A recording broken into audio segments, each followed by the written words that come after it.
that want to be perfect, the need for perfection. He pushed me and pushed us, especially the quarterback position, which he was so proud of, to want to be perfect. And if you miss perfect, you end up with great. The roar of 60,000 fans fades into silence as number 16 drops back into the pocket. 3 seconds on the clock, 10 yards to go. The Super Bowl hangs in the balance. Joe Montana doesn't panic. He never panics. He finds Jerry Rice in the corner of the end zone, and just like that, another miracle is born. This is the Joe Montana the world remembers, cool under pressure, 4 Super Bowl rings glittering on his fingers, the quarterback who turned impossible moments into legend. But championships are never won in a vacuum. Behind every perfect throw lies a battlefield of egos, ambition, and betrayal. Montana's journey to the top was paved with more than just victories. It was marked by bitter rivalries that cut to the bone, coaches who underestimated him, teammates who stabbed him in the back, opponents who wanted to destroy not just his body, but his legacy. At 69, looking back on a career that rewrote the history books, Montana finally opens up about the people who made his blood boil, the names that still make his jaw clench, the faces that haunted him long after the final whistle. This is not the highlight reel. This is the truth behind the legend. These are the 6 people Joe Montana hated the most. Number 6, Lawrence Taylor. There are defenders who tackle you, and then there's Lawrence Taylor who hunted you like prey. When the 49ers faced the Giants in the 1980s and early 90s, Montana knew he was walking into a nightmare. Taylor wasn't just the best linebacker in football, he was a different species. Faster than a man his size had any right to be, more violent than the rules should have allowed, and completely, utterly unpredictable. Most defenders, Montana could read. He'd see the blitz coming, adjust the protection, find the hot route. But Taylor came from angles that shouldn't exist. He'd line up wide, sprint around the tackle, and be in Montana's face before the ball even left his hand. Other times, he'd drop into coverage and pick off a pass Montana thought was safe. What Montana hated most wasn't the hits, though they were brutal. It was the fear. For the only time in his career, Montana played scared. Every snap against the Giants, part of his brain was tracking number 56. Where was he? What was he doing? When would he strike? The 1990 NFC Championship game still burns. Taylor and that Giants defense battered Montana so badly, he left the game with a broken hand. His season ended, his chance at a three-peat gone. And Taylor was hoisting the NFC Championship trophy, grinning like he'd just won the lottery. Montana could forgive a lot of things, but he could never forgive the one man who made him feel mortal. Number 5, Dan Marino. Some rivalries are born on the field. Others are manufactured in television studios and newspaper columns. The Montana-Marino debate was both, and Montana despised every second of it. When Marino burst onto the scene in 1983, the NFL had never seen an arm like that. 5,084 yards, 48 touchdowns, numbers that shattered reality. Suddenly, every sports show had the same question. Who's better, Montana or Marino? Montana had the rings. Marino had the stats. And for a competitor like Montana, that comparison was poison, because what it implied was that Montana was somehow lucky, that he had better teammates, that if you swapped them, Marino would have 4 rings and Montana would have 0. Every time they met on the field, Montana felt the weight of that narrative. He'd orchestrate a perfect drive, and the commentators would say, "But did you see Marino's arm strength?" He'd win the game, and the post-game show would debate whether Marino's 400-yard performance was actually more impressive. What made it worse? Marino never won a Super Bowl, not one. And yet the debate raged on year after year, as if rings didn't matter, as if winning when it counted most was somehow less important than throwing for yards in September. In Montana's mind, there was no debate. Football wasn't about statistics, it was about championships.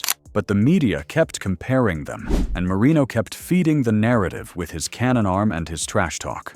Montana didn't hate Marino the person. He hated what Marino represented, the idea that style could matter more than substance, that individual brilliance could eclipse team success.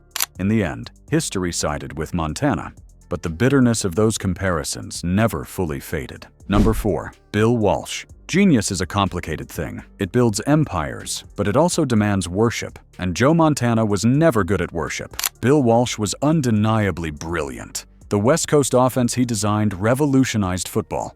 Without Walsh, Montana might have been a third-round pick who never made it. But Walsh's genius came with a price: credit. He wanted all of it. In the early years, their relationship was perfect. Walsh saw Montana's potential when nobody else did. Montana executed Walsh's vision with surgical precision. Championships followed. But somewhere along the way, Walsh started believing his own legend a little too much. In interviews, Walsh would talk about Montana like he was a product Walsh had engineered.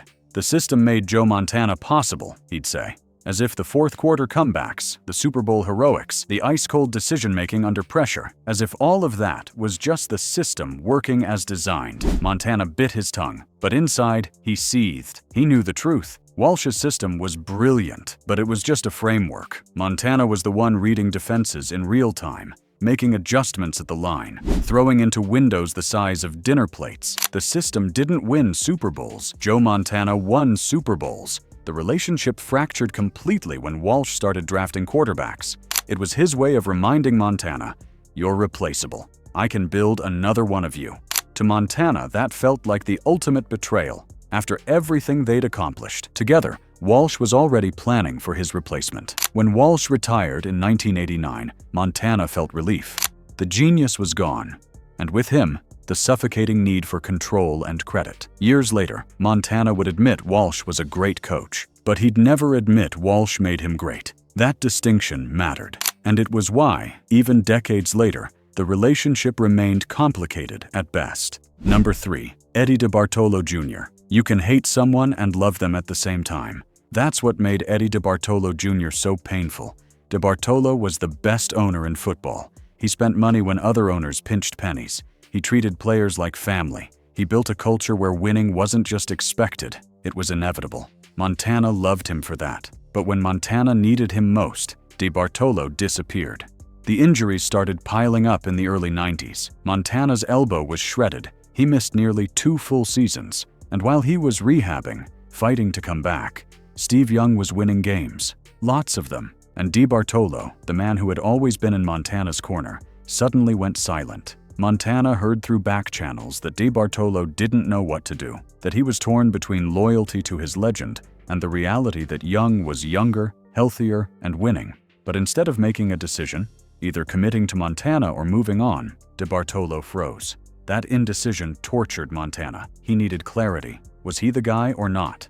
Instead, he got mixed messages, vague reassurances, and the growing sense that DeBartolo was too weak to make the hard call. When Montana finally returned in 1992, only to find himself in a quarterback controversy, it felt like betrayal. Not because Young had taken the job, that was football, but because DeBartolo, the owner who supposedly loved him, had let it happen. The trade to Kansas City in 1993 was the final wound. Montana wanted to finish his career in San Francisco. DeBartolo couldn't, or wouldn't, make that happen. Years later, DeBartolo would tear up talking about how much he regretted how things ended. But for Montana, those tears rang hollow. A real leader makes tough decisions.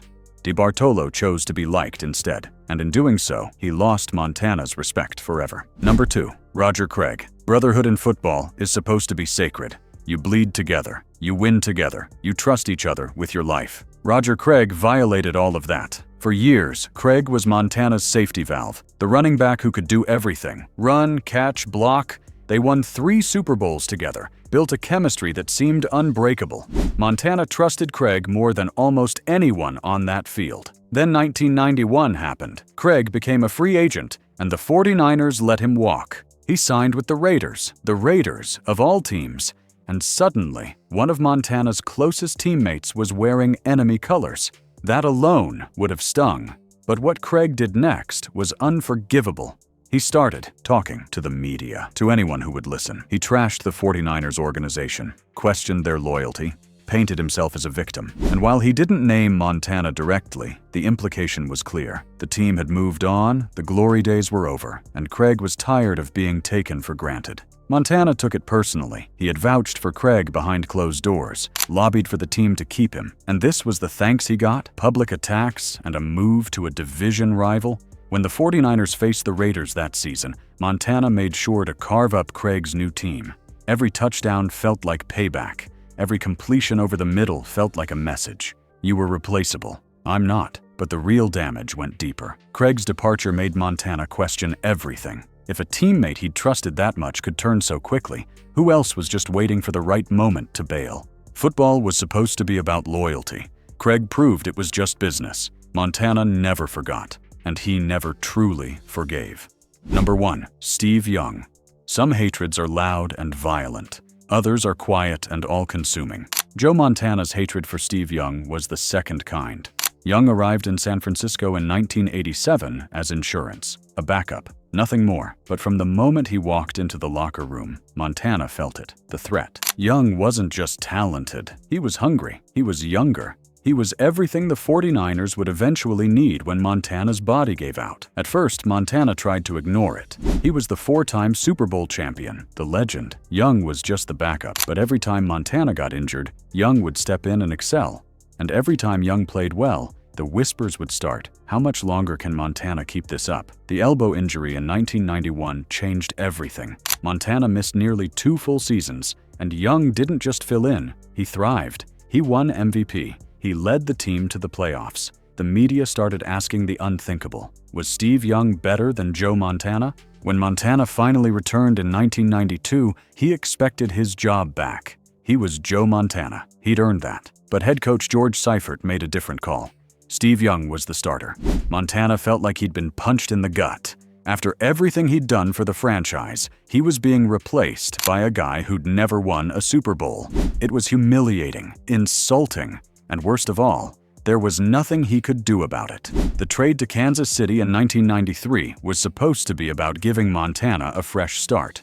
But Montana knew the truth. It was about making room for Steve Young. The 49ers had chosen the future over the legend. And Young had won without ever having to beat Montana head-to-head. What Montana hated most was that he couldn't even hate Young properly. Young hadn't done anything wrong. He'd just been good at his job, but that made it worse somehow, because it meant Montana's downfall wasn't about betrayal or conspiracy, it was about time, about age, about the cruel reality that every legend eventually gets replaced. Young went on to win a Super Bowl in 1994. Montana watched from Kansas City, knowing that should have been him. That ring, that championship, that parade, it all belonged to the dynasty he'd built. But Steve Young got to finish it. They've reconciled publicly, shared stages, even joked about the rivalry. But Montana never forgot. Steve Young didn't just take his job, he took his team, his city, his identity. And for that, Montana will never fully forgive him. At 69, Joe Montana has 4 Super Bowl rings, a Hall of Fame bust, and a legacy that will never be forgotten. But he also has scars that never fully healed, names that still sting when he hears them. Moments that still make his blood boil decades later. Lawrence Taylor made him feel fear. Dan Marino made him defend his greatness. Bill Walsh demanded too much credit. Eddie DeBartolo showed too much weakness. Roger Craig betrayed the brotherhood. And Steve Young? Steve Young took everything. But here's the thing about Joe Montana. Those hatreds fueled him. Every slight, every betrayal, every rival who tried to diminish him, they all made him hungrier, sharper, more determined to prove everyone wrong. Legends aren't built on love and friendship. They're forged in fire, shaped by enemies, defined by the people they refuse to forgive.